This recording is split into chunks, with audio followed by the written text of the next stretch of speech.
Hello दोस्तों, मेरा नाम है अजय तंवर और आप देख रहे हैं अजय स्टडी 55।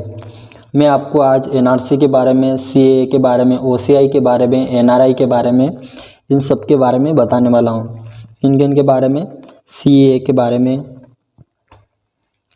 एनआरसी के बारे में, एनआरआई के बारे में, इन सब के बारे में आपको बताऊँगा।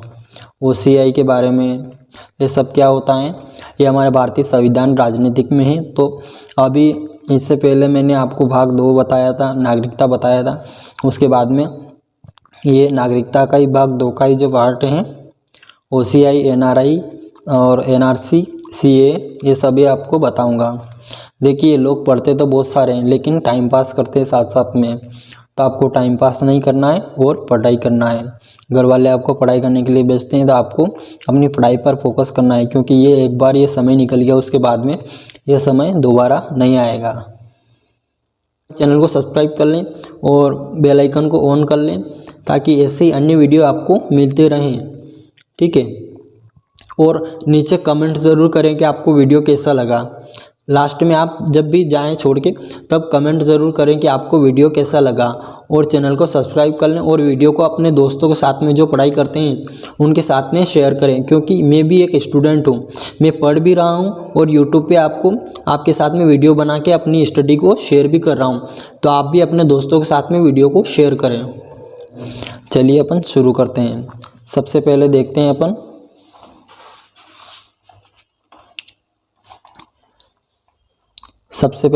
अपन एनआरआई। क्या? एनआरआई। सबसे पहले अपन देखते हैं एनआरआई का फुल फॉर्म। एनआरआई का फुल फॉर्म क्या है, ठीक है। एनआरआई का फुल फॉर्म क्या है? एनआरआई का फुल फॉर्म है नॉन रेसिडेंट इंडिया। क्या है? Non resident India. एनआरआई का फुल फॉर्म है नॉन रेसिडेंट इंडिया। यहाँ पे लिख लेते हैं अपन, नॉन रेसिडेंट इंडिया। ये एनआरआई का फुल फॉर्म है, नॉन रेसिडेंट इंडिया। अब एनआरआई कहते किसको है, एनआरआई है क्या, ये अपन जान लेते हैं। वह नागरिक जो वर्तमान समय में भारत में नहीं रह रहा है। कहाँ नहीं रह रहा है? भारत में नहीं रह रहा है वर्तमान समय में, परंतु वह भारत का नागरिक है। कहाँ का नागरिक है? भारत का नागरिक है। और वो व्यक्ति भारत से बाहर विदेश में कम से कम 6 महीना से थोड़े बहुत अधिक, या 6 महीना, कितने? 6 महीना से अधिक समय तक भारत से बाहर रह रहा है, तो ऐसा व्यक्ति एनआरआई बन जाएगा। कैसा व्यक्ति एनआरआई बन जाएगा? वह नागरिक जो वर्तमान में भारत में नहीं रह रहा है। कहाँ नहीं रह रहा है? भारत में नहीं रह रहा है और विदेश में रह रहा है। विदेश में रह रहा है और 6 माह से अधिक, कितने? 6 माह से अधिक समय तक विदेश में रहता है और वो भारत का नागरिक है, ठीक है, और उसने विदेशी नागरिकता नहीं ली है, तो वो एनआरआई बन जाएगा। क्या बन जाएगा? एनआरआई बन जाएगा। अब देखते हैं अपन ओसीआई। क्या देखते हैं? ओसीआई किसे कहते हैं? ओसीआई का फुल फॉर्म होता है ओवरसीज सिटीजन ऑफ इंडिया। क्या होता है? Overseas citizen of India. यहाँ लिख देता हूँ मैं, ओवरसीज सिटीजन ऑफ इंडिया, ठीक है। ओसीआई का फुल फॉर्म ये होता है ओवरसीज सिटीजन ऑफ इंडिया। ये ओसीआई का फुल फॉर्म होता है। अब ओसीआई किसे कहते हैं? यह 2005 में लाया गया। कब लाया गया? 2005 में लाया गया। इसके तहत जो व्यक्ति काम के लिए विदेश गया है, कौन व्यक्ति? भारत के जो व्यक्ति काम के लिए विदेश गया है, उसने विदेश की नागरिकता ले ली है। काम के लिए बाहर गया है, ठीक है, भारत से बाहर। किससे? भारत से बाहर काम के लिए। किसके लिए? काम के लिए विदेश गया है और उसने विदेश की नागरिकता ले ली, फिर भी उसकी भारत की नागरिकता ओवरसीज सिटीजन इंडिया के तहत ख़त्म नहीं की जाएगी। किसके तहत? ओवरसीज सिटीजन ऑफ इंडिया के तहत भारत की नागरिकता ख़त्म नहीं की जाएगी, ठीक है। इस नागरिकता के तहत भारत में वो व्यक्ति आ सकता है, रह सकता है। उसको भारत में आने के लिए वीज़ा लेने की कोई ज़रूरत नहीं है, भारत से परमिशन लेने की कोई ज़रूरत नहीं है। उसको सारी सुख सुविधा मिलेगी जो एक भारतीय नागरिक को मिलती हैं।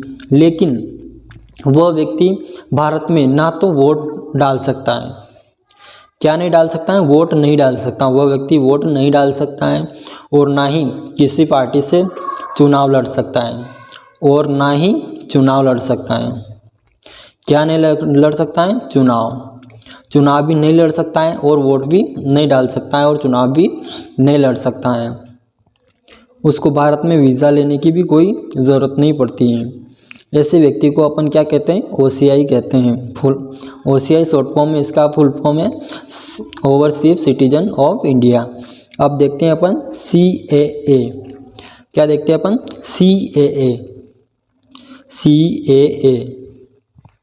CAA क्या होता है अपन देखते हैं। CAA का फुल फॉर्म है सिटीजन अमेंडमेंट एक्ट। क्या है, सिटीजनशिप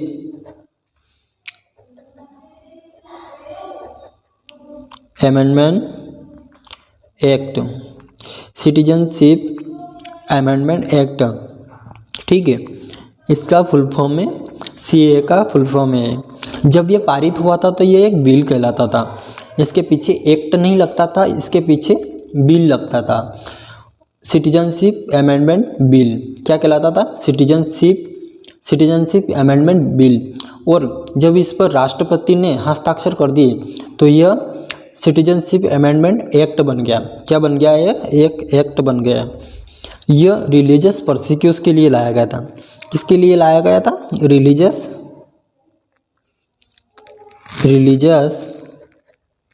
परसिक्यूशन के लिए लाया गया था। इसका अर्थ है कि अपने ही देश पे धर्म के नाम पर प्रताड़ित होना, ठीक है। इसका अर्थ है अपने ही देश पे धर्म के नाम पर प्रताड़ित होना। CAA का कहना है कि हम रिलीजियस परसिक्यूशन लोगों को भारत में नागरिकता देंगे। किसको नागरिकता देंगे, रिलीजियस परसिक्यूशन लोगों को भारत में नागरिकता देंगे। इसका अर्थ है किसी व्यक्ति को, रिलीजियस परसिक्यूशन का अर्थ क्या है, किसी व्यक्ति को धर्म के नाम पर प्रताड़ित किया गया। किसके नाम पर, धर्म के नाम पर प्रताड़ित किया गया। मैंने अभी आपको बताया धर्म के नाम पर प्रताड़ित किया गया, और वो भारत में आ रहा है। कहाँ आ रहा है, भारत में आ रहा है या भारत में आना चाहता है, तो ऐसे व्यक्ति को भारत की नागरिकता दी जाएगी। लेकिन इसके लिए एक शर्त है। इसमें यह शर्त थी कि हमारे बहुत सारे पड़ोसी देश हैं, लेकिन वह व्यक्ति 3 देशों से आया हुआ हो। कौन कौन से, हमारा जो पड़ोसी देश है अफगानिस्तान, पाकिस्तान और बांग्लादेश। कौन कौन से, अफगानिस्तान, पाकिस्तान और बांग्लादेश। इन तीनों देशों से वह व्यक्ति आया हो, और इन तीनों देशों में वह माइनॉरिटी हो। कौन हो, माइनॉरिटी। इन तीनों देश में माइनॉरिटी हो तो उनको भारत की नागरिकता दी जाएगी। क्योंकि इन तीनों देश में धर्म के नाम पर प्रताड़ना अपने चरमोत्कर्ष पे थी, ठीक है। उनको धर्म के नाम पर ही प्रताड़ित किया जाता था। कहाँ कहाँ, पाकिस्तान, अफगानिस्तान और बांग्लादेश में। तो ऐसे लोगों को सिटीजनशिप अमेंडमेंट एक्ट के तहत नागरिकता दी जाएगी। यह खासकर पाकिस्तान और बांग्लादेश और अफगानिस्तान के लिए लाया गया था, लेकिन इसमें अहमदिया मुसलमानों को शामिल नहीं किया गया था। किसको शामिल नहीं किया गया था, अहमदिया मुसलमान को शामिल नहीं किया गया था, ठीक है। जो लोग 2014 से पहले आए थे, इनके लिए तो 2 शर्तें थी जो मैंने अभी आपको बताई। वो लोग बांग्लादेश, पाकिस्तान और अफगानिस्तान से आए हों, ठीक है। और इन तीनों राज्य में अल्पसंख्यक हो। अल्पसंख्यक का मतलब होता है उस राज्य में, उस देश में उनकी संख्या कम हो, ठीक है, उसको अल्पसंख्यक बोलते हैं। अब देखते हैं अपन NRC। क्या देखते हैं, NRC देखते हैं अपन। NRC क्या होता है। NRC की शुरुआत असम से हुई थी। कहाँ से हुई थी, असम। एनआरसी की शुरुआत असम से हुई थी और यह असम में ही ख़त्म हो गई थी। असम से शुरू हुई थी और असम में ही ख़त्म हो गई थी। इसका कहना था कि आप भारतीय हैं। एनआरसी का क्या कहना है कि आप भारतीय हैं, इसके लिए सबूत दिखाना होगा। किसके लिए? आप भारतीय हैं, इसके लिए सबूत दिखाना होगा। वर्तमान समय में हमारे भारत में एनआरसी लागू नहीं हुई क्योंकि ये असम से शुरू हुई थी और असम में ख़त्म हो गई थी। उस समय बांग्लादेश पूर्वी पाकिस्तान था और वर्तमान पाकिस्तान ये पश्चिमी पाकिस्तान था। जब भारत आज़ाद हुआ था तो भारत के दो टुकड़े हुए थे, पाकिस्तान और भारत, और एक बांग्लादेश भी था। ठीक है, तो वहाँ पर जब चुनाव हुआ, कहाँ पर? बांग्लादेश में जब चुनाव हुआ है तो वहाँ पे चुनाव कौन जीते? शेख मुजीबुर रहमान। कौन जीते? शेख मुजीबुर रहमान। तो उनको कहा गया कि आप पाकिस्तान से चुनाव जीते हैं तो हम आपको गद्दी पर नहीं बैठने देंगे। किनको? शेख मुजीबुर रहमान को। किनको? शेख मुजीबुर रहमान को गद्दी पर नहीं बैठने देंगे। तो पाकिस्तान सेना ने बांग्लादेश में जाकर उस समय 30,000 महिलाओं का रेप किया था। कितनी? 30,000 महिलाओं का रेप किया था।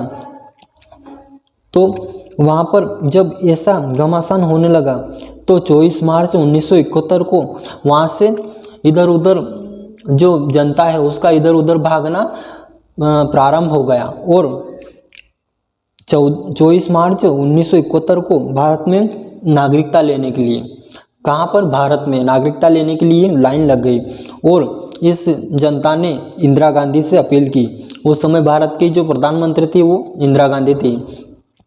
ठीक है, तो इंदिरा गांधी से अपील की कि आप हस्तक्षेप कीजिए। तो इंदिरा गांधी ने हस्तक्षेप किया और नौसेना को भेजा और पाकिस्तान का नक्शा ही बदल डाला। उस समय बांग्लादेश पूर्वी पाकिस्तान हुआ करता था तो उसको बांग्लादेश बना दिया और पाकिस्तान का ऐसे करके नक्शा ही बदल दिया। लेकिन बहुत सारे लोग भारत में आए थे, उस समय बहुत सारे लोग भारत में आए थे तो रिलीजियस परसिक्यूट न होकर अपने ही देश से प्रताड़ित थे। वो लोग रिलीजियस परसिक्यूट ना होकर अपने ही देश से प्रताड़ित थे। ठीक है, तो सुप्रीम कोर्ट ने अपील की कि इनको नागरिकता देने के लिए कोई ना कोई तो कानून लाना चाहिए। तो उसके लिए लाया गया था एनआरसी। क्या लाया गया था? एनआरसी। इसमें जो व्यक्ति, ठीक है, जो व्यक्ति 24 मार्च 1971 से पहले भारत में आए हों, कब? 24 मार्च 1971 से पहले भारत में आए हों, इनको इस एनआरसी के तहत नागरिकता दी जाएगी। किसके तहत? एनआरसी के तहत नागरिकता दी जाएगी। सुप्रीम कोर्ट ने यह आदेश 2013 में ही दे दिया था, लेकिन इसके 2015 में इम्प्लीमेंट होने लगा और एनआरसी का रजिस्टर बनने लगा।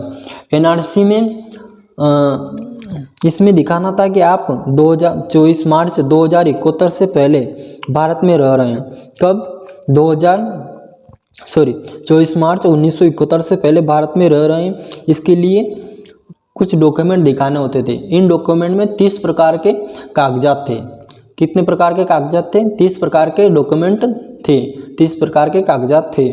ठीक है, तो इसमें LIC, बिजली बिल, मार्कशीट, ऐसे करके 30 प्रकार के डॉक्यूमेंट थे। इन 30 प्रकार में से आप कोई एक भी दिखा देंगे तो आप एनआरसी में आ जाएंगे और आपको भारत की नागरिकता दे दी जाएगी। लेकिन आप उस समय कोई भी डॉक्यूमेंट नहीं दिखा पाते हैं। किस समय? उस समय कोई भी डॉक्यूमेंट नहीं दिखा पाते हैं। उस समय कोई भी डॉक्यूमेंट नहीं दिखा पाते हैं तो आप 4 महीने के बाद में, कब? 4 महीने के बाद में फिर डॉक्यूमेंट दिखा सकते हैं, कागजात दिखा सकते हैं। लेकिन फिर भी नहीं दिखा पाते हैं तो आप सुप्रीम कोर्ट जा सकते हैं। कहाँ जा सकते हैं? Supreme court. सुप्रीम कोर्ट जा सकते हैं और सुप्रीम कोर्ट भी मना कर देता है कि आप भारत के नागरिक नहीं हैं। कौन? सुप्रीम कोर्ट भी मना कर देता है कि आप भारत के नागरिक नहीं हैं, तो फिर वास्तव में आप भारत के नागरिक नहीं हैं और आपको भारत की नागरिकता नहीं दी जाएगी। अब ये आपको एनआरसी हो गया, आपके कौन कौन सा हो गया? एनआरसी हो गया, सीएए हो गया, एनआरआई हो गया और ओसीआई हो गया। एनआरआई, ओसीआई, सीएए और एनआरसी चारों हो गए। अब इसके बाद में आएगा अपने मूल अधिकार, भाग 3 मूल अधिकार, पॉलिटिक भाग 3 मूल अधिकार। आप इस वीडियो को हमें भी अच्छा लगा कि आप यहाँ तक देखे होंगे इस वीडियो को, तो आप वीडियो को लाइक कर दें और चैनल को सब्सक्राइब करें और नीचे कमेंट ज़रूर करें कि हमने यहाँ तक वीडियो को देखा है, ताकि मेरे को भी ऐसे वीडियो बनाने के लिए और मोटिवेशन मिले और मैं आपके सामने ऐसे वीडियो, अन्य वीडियो बनाकर भेजता रहूँ। और बेल आइकन को भी ऑन कर लें। धन्यवाद।